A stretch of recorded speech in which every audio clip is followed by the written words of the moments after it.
Well, Russia's President Vladimir Putin has played down the damage of economic sanctions and claimed his country will be stronger in the longer term. Questions remain, though, is Mr. Putin just putting on a brave face, and how much concern is there within the Kremlin about the growing economic cost of his military operation here? Let's talk now to Christopher Steele, a former British intelligence officer who was stationed in Moscow for a number of years. Thank you very much for being with us, Christopher. And you've been watching Russia and watching Putin closer than most. Do you think this moment was always going to come? Hello, Mark. Thank you for having me on the show. I don't believe it was inevitable we would get to this point. However, I do believe that given the perception that Putin had of the weakness and divisions in the West and the likely Western reaction to such an adventure as this, that is why we've got to this point fundamentally.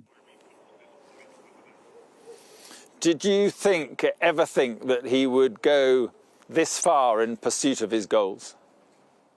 To be honest, I didn't think he would launch a full-scale invasion of Ukraine. I thought it was highly likely that he would launch an operation to take Lugansk and Donetsk oblasts and possibly reincorporate them into Russia. But clearly, logistically and economically, and in terms of manpower, an operation on this scale is really beyond Russia, and he's overreached this time, in my opinion. Do you think he's miscalculated? Do you miscalculated militarily in terms of the Ukrainian resistance, and miscalculated in terms of the West imposing tougher sanctions than maybe he expected? I think there are several gross miscalculations here by Putin. And one of the problems, I think, is when you run an authoritarian regime like he does, and you don't welcome criticism or debate within the leadership, then you end up with bad advice and hearing the things that you want to hear from your advisors. And I think the obvious things here that have gone badly wrong for the Russians, the performance of their own army is not great by any standards. It wasn't either in Georgia or Chechnya before that, so it shouldn't necessarily come as a surprise to us, but it's certainly not what Putin was expecting. In addition to that, you've got the brave Ukrainian resistance, particularly President Zelensky, who Putin didn't take seriously, and he's had a bite back there. And then you've got, as you say, the degree to which Western governments have reacted this time, overdue in my opinion, but nevertheless strongly, and in a united way, which has come as a surprise, I'm sure, to Mr. Putin and his advisors. What do you make of what Boris Johnson has been saying to Sky News this evening, that there may be an issue here where he's paving the way for the use of chemical weapons? Do you think he would do that? I certainly think if you look at what's happened in Syria and you look at what's happened in Chechnya, and of course what happened on our own streets in Salisbury, I wouldn't rule it out at all. And I think that as the Russian army becomes bogged down and more desperate and clearly not realizing its objectives militarily, you are likely to see more indiscriminate killing and bombardment and possibly the use of a weapon as you describe it. And what do you think of the way NATO is dealing with this? Do you think that NATO should be, publicly setting out its red lines? I think NATO has probably set down some of the red lines, although clearly there are war crimes going on in Ukraine as we speak, and those need to be brought to justice in due course in the future.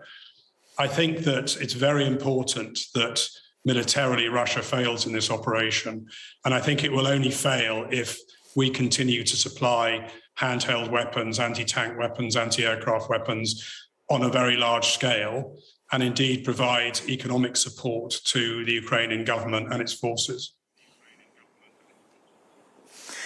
Do you think this is a different Vladimir Putin to the leader that you saw a few years ago? Fundamentally not. I think Putin's family and his background was forged by the siege of Leningrad in the Second World War, where 1 million people died.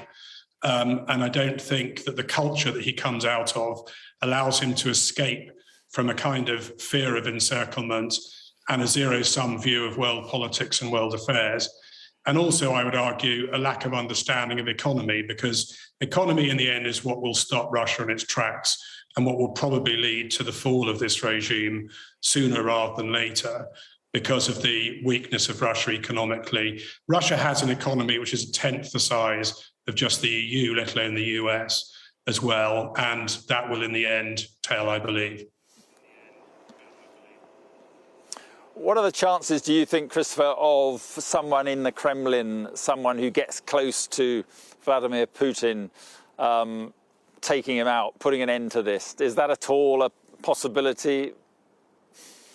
I certainly think it's a possibility. It's happened in Russia before. Obviously, it happened to Nikita Khrushchev after his failure at the Cuban Missile Crisis. I think it's certainly a possibility. I suspect that Putin is very well protected and paranoid about the people he has physically around him.